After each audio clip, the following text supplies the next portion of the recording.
We are gathered here today to decide the fate of Facebook. On the left side is a defendant representing Mark Zuckerberg, Henry McCain, and on the right side is the prosecution represented by Javon King. Court is now in session. I'd like to point out the allegations against my client, Mark Zuckerberg. First of all, I'd like to say that these allegations are based in no fact. The original intent of Facebook was to connect people around the world with each other. It's been used countless number of times in cases of natural disaster. For example, the tsunami in the Philippines. People immediately went onto Facebook to see, are my loved ones okay? So it's more of a unifier than a divider, as the prosecution would have you believe. Also, I'd like to point out that people around the world, for 12 years, since Facebook was created 12 years ago, have grown to love the way that we do business. And this data breach that the prosecution is going to talk about, I'm sure. Yes, there was a data breach, but we're not solely at fault. There are other players in the game, Cambridge Analytica, even the US government is at fault in this. Your Honor, I'd like to point out what the defendant said about Facebook's purpose of its platform to connect people doesn't mean that their data should be taken by third parties without users' knowledge or consent. As seen in the instance of Cambridge Analytica's collection of personal information about individual voters, in order to influence the 2016 election, Honor, I would like to point out what the defendant's side has said about Facebook's purpose as a platform to connect people of various backgrounds. Just because they attempt to connect these people doesn't mean they should be able to freely collect their data through third parties without users' knowledge or consent. As we can see in the Cambridge Analytica's collection of personal information about individual voters, which was in order to influence the 2016 election. As we know the results, President Trump has won. That didn't matter. Although Facebook has responded by suspending the company from its platform, this still shouldn't have happened. Its platform policies explicitly have stated that they prohibit this type of data collection that Cambridge Analytica has been involved in. Since they didn't get the consent of the more than 50 million users whose personal information was harvested by Cambridge Analytica, I don't know. Even a whistleblower who worked with Cambridge Analytica stated that Cambridge Analytica exploited Facebook to harvest millions of people's profiles. So the key issue comes down to Facebook expressed a lack of ethical concern for their users' privacy, because considering that Facebook has a high volume of information exchange, it left its privacy of its users open, putting them at risk. I'd like to point out there was no negligence on the part of Facebook. They simply are the vehicle for people to connect. There was no malice or ill intent in this data breach. It simply was a case of not enough regulation by the government.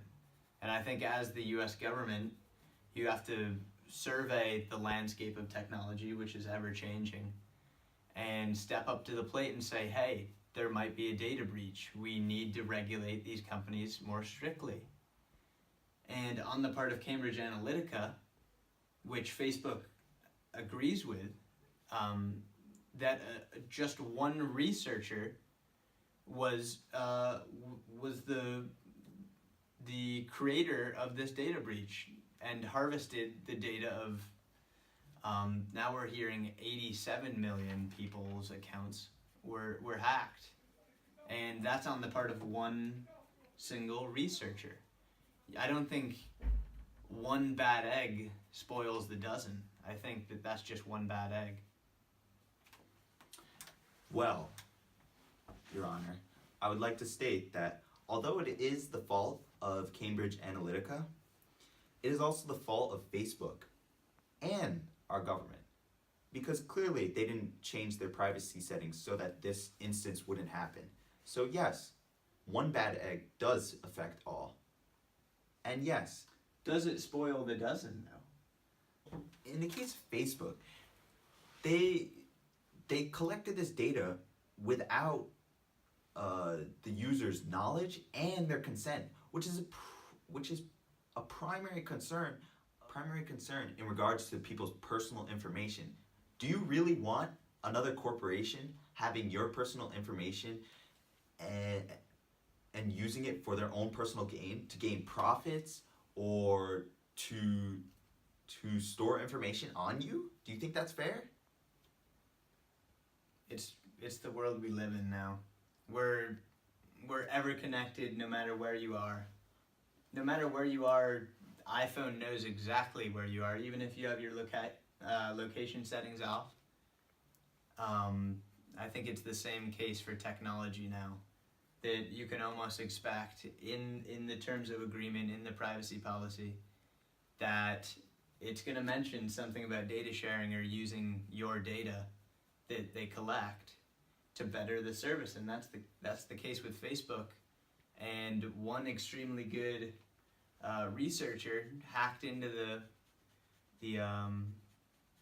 the system and managed to expose over 87 million people's accounts, which is just, it's awful. It is. But I think as a consumer, you have an obligation to read over the policy agreements and have some sort of semblance of knowledge of what's happening in that agreement. I'll admit, Facebook,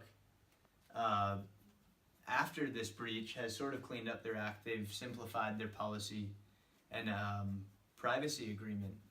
But I think that's something that all tech companies, all companies that have a privacy agreement should do. They should have to simplify that into simpler words for the common man. I would like the defense to be aware that Facebook has explicitly, and I say explicitly, prohibited any form of this or any type of this data collection, since they didn't get the consent of the users. And this led to what the defense has said, around more than 80 million people's personal information being taken.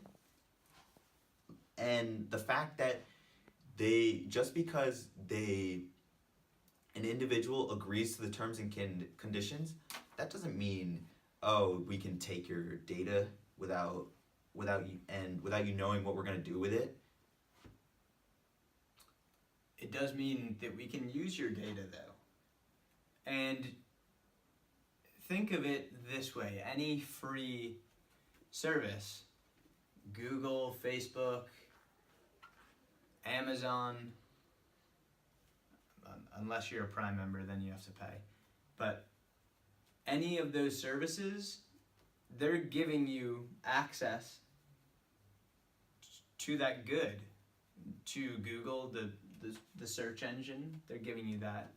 They're expecting something in return. And when a service is free, the only way that they're making money is off of advertising and off of users' data, which they're willingly giving them to use that service. I would like the public to be aware that as a data repository, Facebook has many users, and that means that they should have not lax privacy settings, but they should have more stricter privacy settings that regulates any third parties from taking this information. So an instance of such as the Cambridge Analytica incident doesn't occur again. It's important that Facebook knows these risks that can happen. And although they are already aware of it, they still didn't respond efficiently and effectively on time. The end. That's it, yeah. So for starters, the way that this Facebook scandal has evolved is it began with 54 million accounts affected, and now, as time's gone on, it's risen to 87 million accounts. Now, the motive for Facebook is profitability. They've shown that they're more keen to represent the shareholders than the consumers, the people that use Facebook on a daily basis, to connect with loved ones in natural disasters or just to keep up with old high school friends. Okay, so what Facebook has done is they've issued a formal apology to the public, and as well as resetting access tokens, which is what keeps people logged into their browser on any device, and so it ultimately logged people out of their accounts. And this was ultimately to gain back the trust of their users whose accounts were affected by the Cambridge Analytica taking of the data. We, as the users, need to be able to trust these sites with our personal information. So a call from regulation over these social networking platforms is important. These companies should be warning the users about any breaches of their account and whether they're okay with sharing their information, data, and for what purpose. Amen. All right. Facebook's resolution should look more like managing consumers' data and assuring that an incident of the Cambridge Analytica doesn't occur again.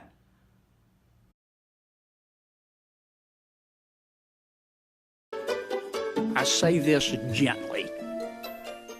Your user agreement sucks. The purpose of that user agreement is to cover Facebook's rear end. How do you sustain a business model in which users don't pay for your service?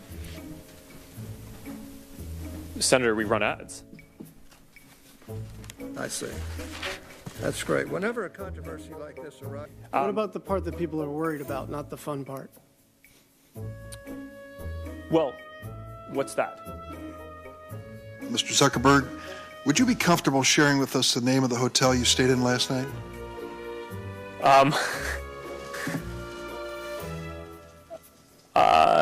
No.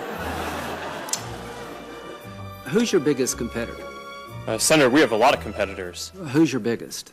The other tech platforms, so Google, Apple, Amazon, Microsoft. The average American uses 8 different apps to communicate with their friends and stay in touch with people, ranging from texting apps to email. It's the same service you provide. Well, we provide a number of different services. Is Twitter the same as what you do?